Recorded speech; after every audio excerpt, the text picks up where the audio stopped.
내일은 손해보험 업계가 당뇨보험과 오토바이 보험 등 손해율이 높은 상품을 잇따라 출시하고 있습니다.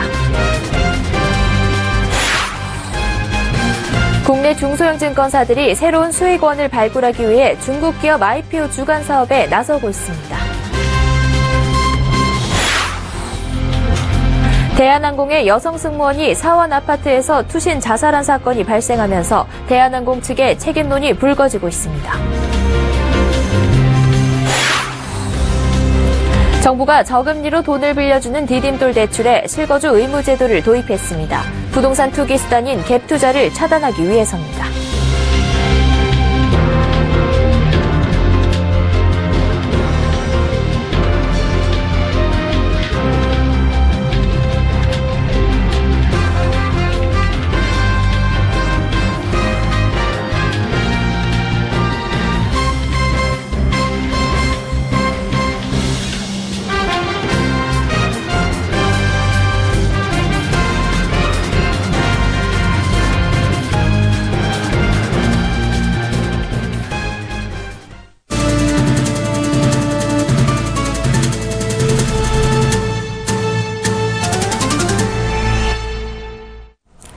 시청자 여러분 안녕하십니까? 센 경제 현장 양한나입니다. 자동차 등록 대수가 2,200만 대를 넘어 성장세 둔화가 뚜렷한 자동차 보험과 이미 3,200만 명이 가입한 실손보험 등 손해보험 시장은 어딜 봐도 포화 상태인데요. 상황이 이렇게 되자 손보업계가 그간 손해율이 높을 것으로 우려돼 개발이나 출시를 꺼려왔던 상품을 내놓고 있습니다. 정훈규 기자입니다. KB손해보험은 이번 달부터 가톨릭대 서울 성모병원과 협력해 개발한 KB당뇨케어 건강보험을 판매하고 있습니다. 6년 만에 선보이는 당뇨 전문 보험입니다.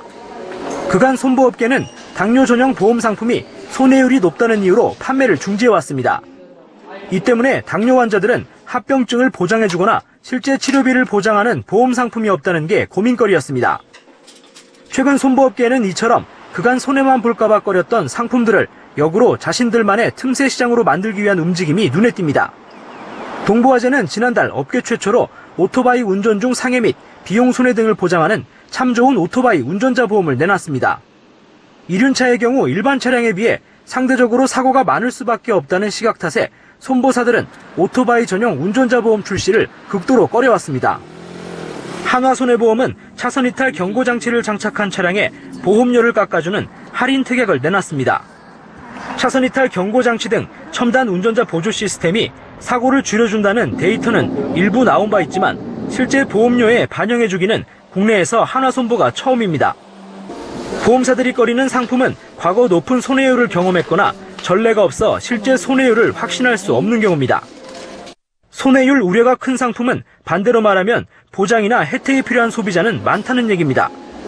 경쟁사들도 보다 앞선 이들의 도전이 성공할지 아니면 기존 시각대로 높은 손해율만 떠안은 채 실패 사례로 사라질지 관심 깊게 지켜보고 있습니다. 서울경제TV 정원규입니다. 중소형 증권사들이 대형 증권사들만의 잔치인 국내 IPO 시장에서 눈을 돌려 중국 기업 IPO 주관 사업에 주목하고 있습니다. 국내 기업보다 훨씬 높은 주관 수수료를 받을 수 있고 경쟁도 상대적으로 덜하기 때문입니다. 하지만 일각에선 중국 기업에 대한 국내 투자자들의 신뢰 회복이 먼저 이뤄져야 한다는 지적도 나옵니다. 김성훈 기자입니다. 동부증권은 신한금융투자로부터 해외 IPO 관련 핵심 인력을 영입하고 최근 기계장비 제조업체인 최뇽기계집단, 의료용품 제조기업인 캉푸인터내셔널 등 중국 기업 5곳과 코스닥 상장 주관 계약을 체결했습니다. 유한타증권도 중국 화학회사인 산동티엔타이, 중국 우롱차업계 1위 기업 경방차업 등과 IPO 주관 계약을 맺었습니다. 하나금융투자는 금관원, 창홍플라워 등과 IPO를 진행 중이고 신한금융투자도 어제 중국 화장품 원료 기업 컬러레이 홀딩스를 코스닥에 입성시킨 데 이어 차이나 코리아 친환경그룹, 팀베스트 인터내셔널 등 중국 기업의 IPO 주관을 맡았습니다. 중소형 증권사들이 이처럼 중국 기업 IPO에 적극적으로 나서는 것은 국내 IPO 시장을 대형사들이 독점하고 있는 상황에서 새로운 수익원을 발굴해내야 하기 때문입니다. 실제로 올해 상반기 IPO를 통해 국내 증시에 진출한 21개 기업 중 17곳의 IPO를 대형 증권사가 주관했습니다. 반면 중국 기업 IPO의 경우 수요가 많아 경쟁이 덜하고 약 3%인 기존 IPO 수수료율보다 훨씬 높은 5에서 7% 수준의 주관 수수료를 받을 수 있어 중소증권사의 새로운 먹거리로 떠오르는 겁니다. 하지만 일각에서는 중국 기업의 IPO가 국내에서 흥행할지 의문이라는 목소리도 나옵니다. 중국의 사드 보복으로 인한 반감과 중국 경제에 대한 의구심이 중국 기업의 신뢰도에 악영향을 주고 있기 때문입니다.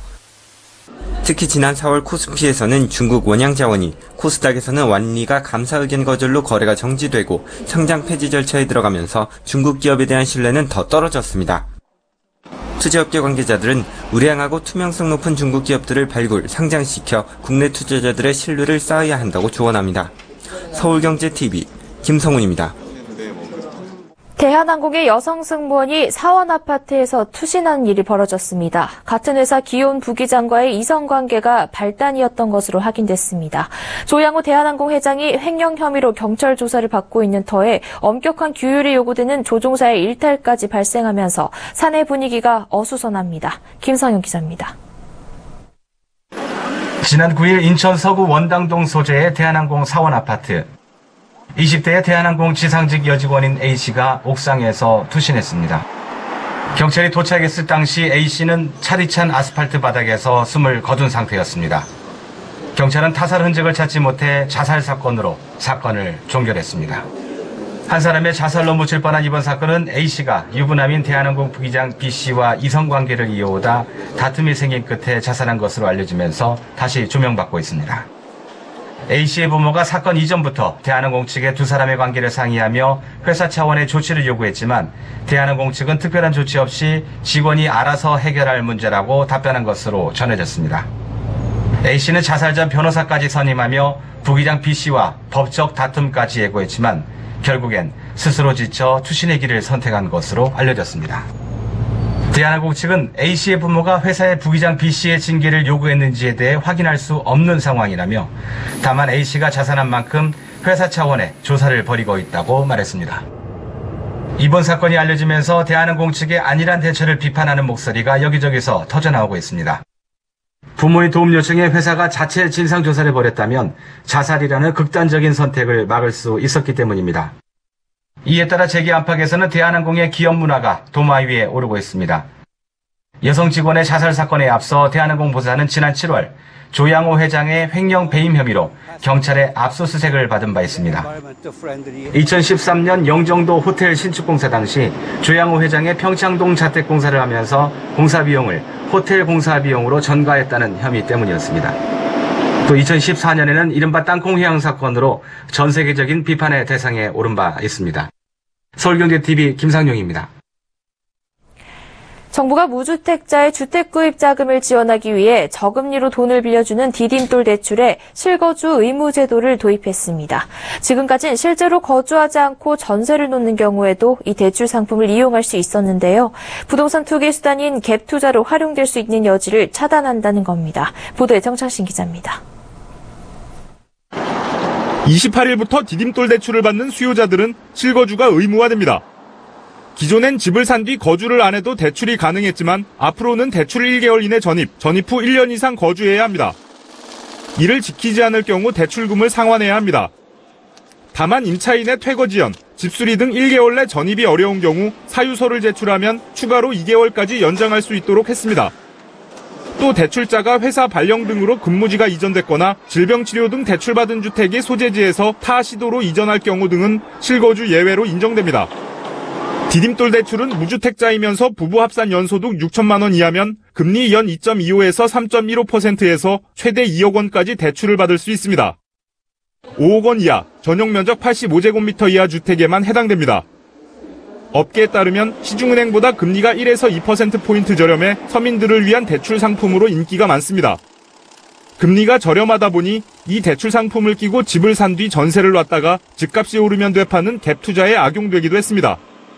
정부가 이번에 1년 이상 실거주 요건을 의무화한 이유입니다. 정부에선 서민 무주택자들의 내 집 마련을 위해 임대주택 공급, 공공택지 개발 등을 추진할 계획이라 디딤돌 대출 이용이 더욱 늘어날 것으로 관측됩니다. 국토교통부에 따르면 현재 8조 원 규모인 디딤돌 대출 재원은 올해 상반기까지 4조 6천억 원가량 집행됐습니다. 국토부는 은행권에서 3조 원가량을 끌어와 최대 11조 원까지 늘린다는 계획입니다. 서울경제TV 정창신입니다. 지난달 여성 취업자 수가 통계 작성 이래 최대치를 기록했습니다. 하지만 고용 계약 기간이 1년 미만인 근로자의 비중이 남성보다 높다는 점에서 고용의 질은 떨어진다는 지적입니다. 김혜영 기자입니다. 여성 취업자 수가 크게 늘었습니다. 지난달 여성 취업자 수는 1,148만 3천 명. 1년 전 같은 기간보다 18만 1,000명이나 증가했습니다. 이는 남성과 여성을 분리해 통계를 낸 1982년 이래 역대 최대치입니다. 반면 지난달 남성 취업자 수는 1,543만 3천 명. 1년 전 같은 기간보다 13만 1,000명 늘어나 여성의 취업자 수 증가폭이 훨씬 컸습니다.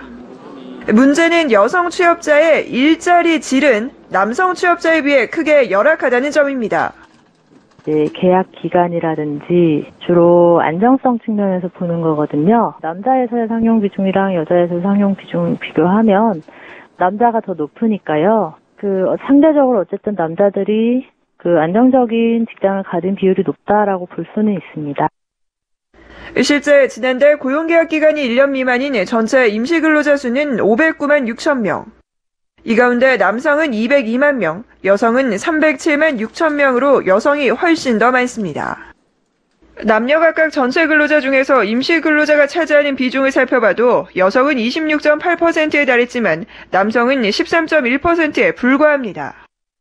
반면 상용근로자의 비중은 남성이 여성보다 높습니다.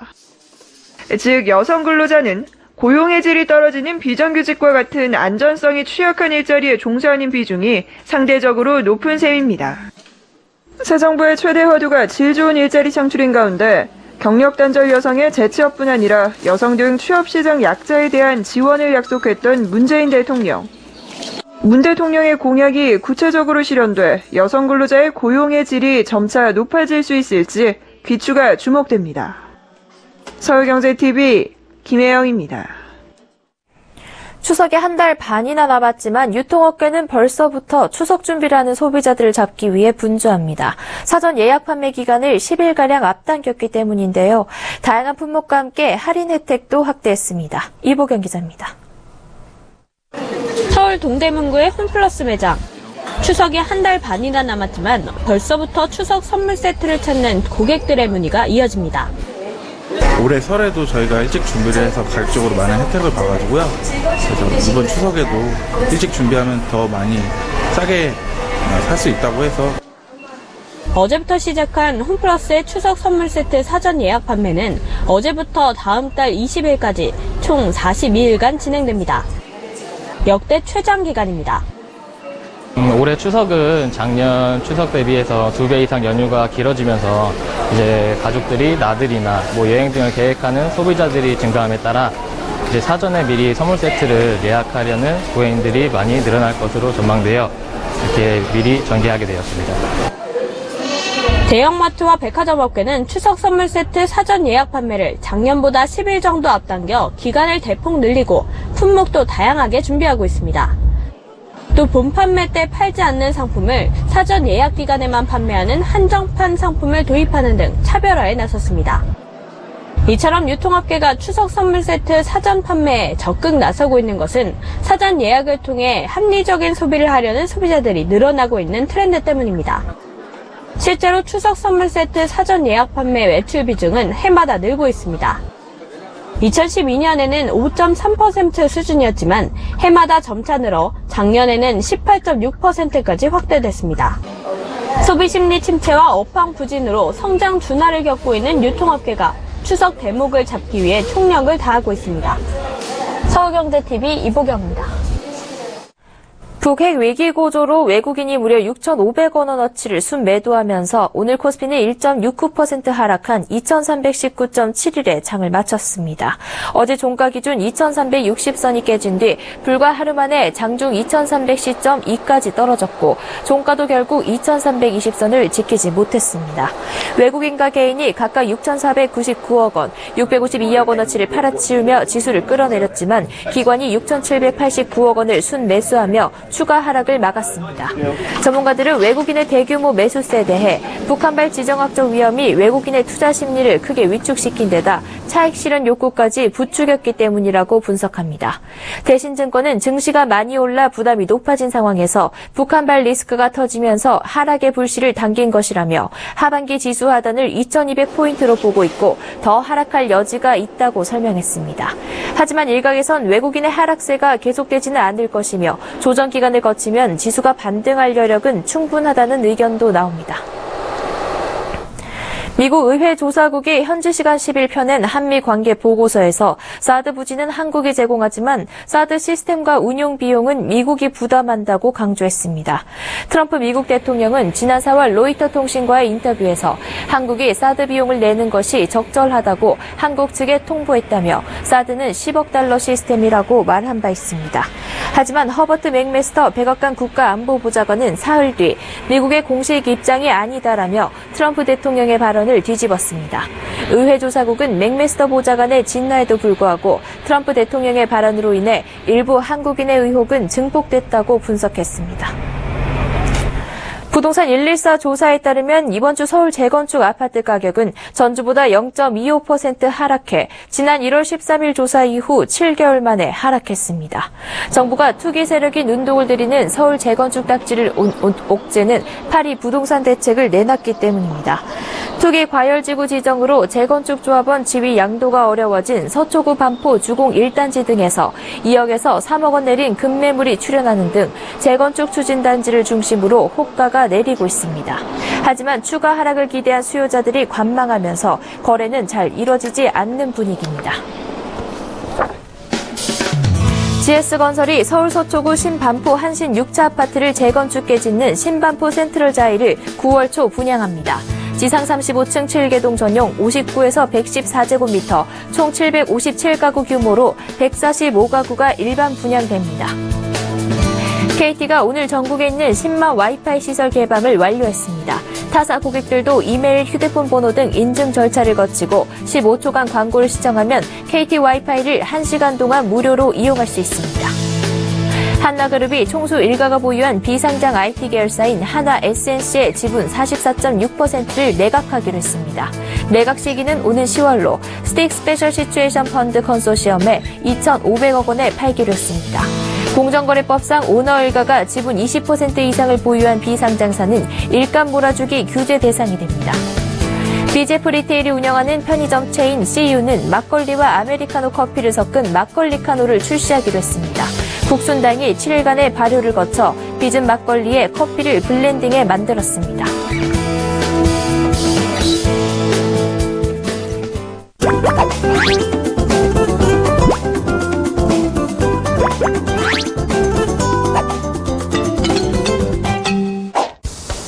반복되는 일상에 지친 직장인들에게 원데이 클래스가 인기를 끌고 있습니다. 그림 그리기와 캔들 만들기는 특히 심신의 안정을 도운다고 하는데요. 오늘 센즈라이프에서 알아보겠습니다.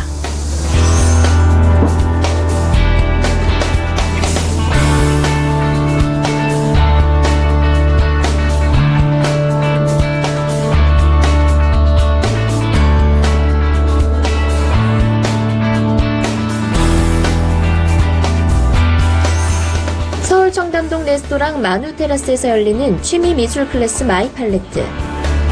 어린 아이들부터 주부, 직장인 등 다양한 사람들에게 인기를 끌고 있습니다. 1일 체험 교실은 원데이 클래스로 진행해 언제든 원하는 시간대에 찾아올 수 있고 모든 재료를 준비해주며 2시간 만에 작품 하나를 완성할 수 있다는 게 장점입니다. 또 특별한 날이나 기념일에 찾아주시는 분들도 많으시고 평소에 좀 힐링하고 싶으실 때 그냥 아무 때나 편안하게 오시는 분들도 많으세요.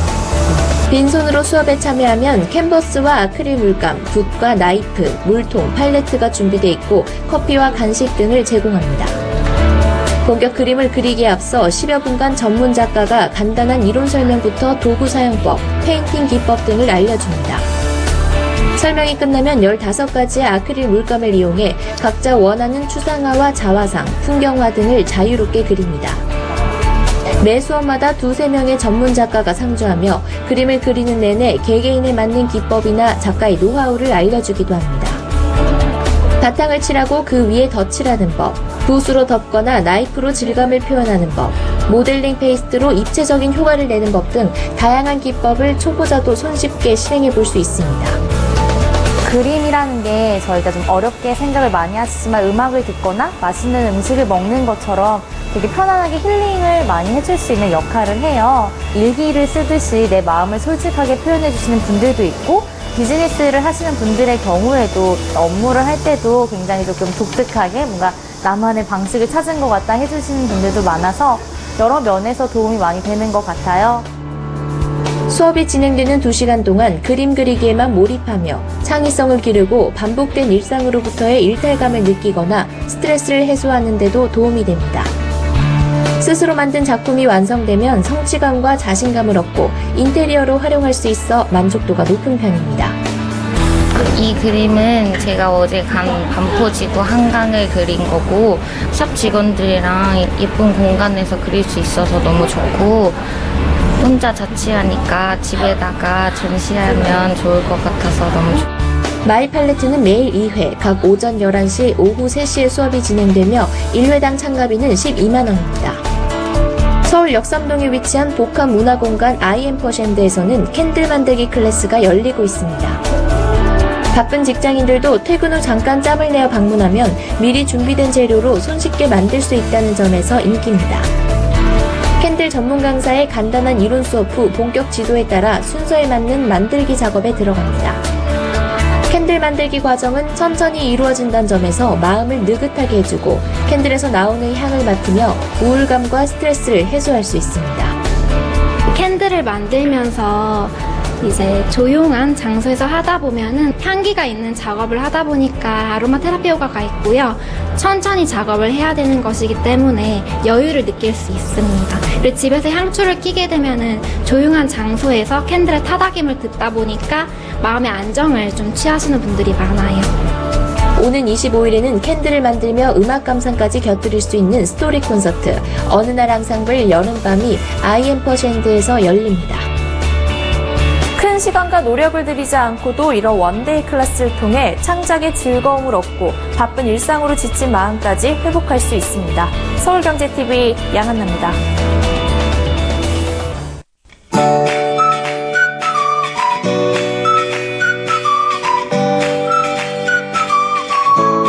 안녕하세요. K웨더 라이프스타일 예보 최현미입니다. 더위가 잠시 주춤하는가 싶더니 말복더위가 찾아왔습니다. 현재 서울과 경기, 남부지방 일부에는 폭염특보가 발효 중인데요. 내일도 계속해서 더위가 이어지겠습니다. 한낮에는 서울과 대전이 32도, 광주는 34도까지 오르겠고요. 동해안 지역은 동풍의 영향으로 강릉이 27도에 머물겠습니다. 여기에 강한 햇볕이 내리쬐면서 전국의 자외선 지수 나쁨 단계가 예상됩니다. 대기 흐름이 원활해서 미세먼지 농도는 보통 단계를 보이겠습니다. 현재 위성 영상 보시면 내륙 곳곳에는 소나기가, 동풍의 영향을 받는 동해안 지역은 비가 내리고 있습니다. 비는 저녁까지 이어지겠고요. 양은 5에서 40mm로 예상됩니다. 내일은 동해 북부상에 위치한 고기압 가장자리에 들면서 전국에 구름 많겠습니다. 다음은 자세한 지역별 날씨를 나절 예보를 통해 살펴보겠습니다. 중부지방 구름 많은 가운데 낮 최고 기온 서울과 수원 32도, 춘천은 31도가 되겠습니다. 동해안 지방은 강릉과 울진, 속초 27도로 상대적으로 선선하겠습니다. 남부지방도 구름 많겠고 대구 31도, 광주 34도로 오늘보다 2에서 4도가량 높겠습니다. 전해상으로도 구름 많은 가운데 물결은 동해상에서 최고 3m로 높게 일겠습니다. 높은 물결이 해안도로나 방파제를 넘을 수 있어 안전사고에 유의하셔야겠습니다. 일요일인 모레는 구름 많은 날씨가 이어지겠고요. 다음 주 기압골의 영향으로 월요일부터 수요일까지 비가 내리겠습니다. 날씨였습니다. 생경제 현장 여기까지입니다. 시청해주신 여러분 고맙습니다.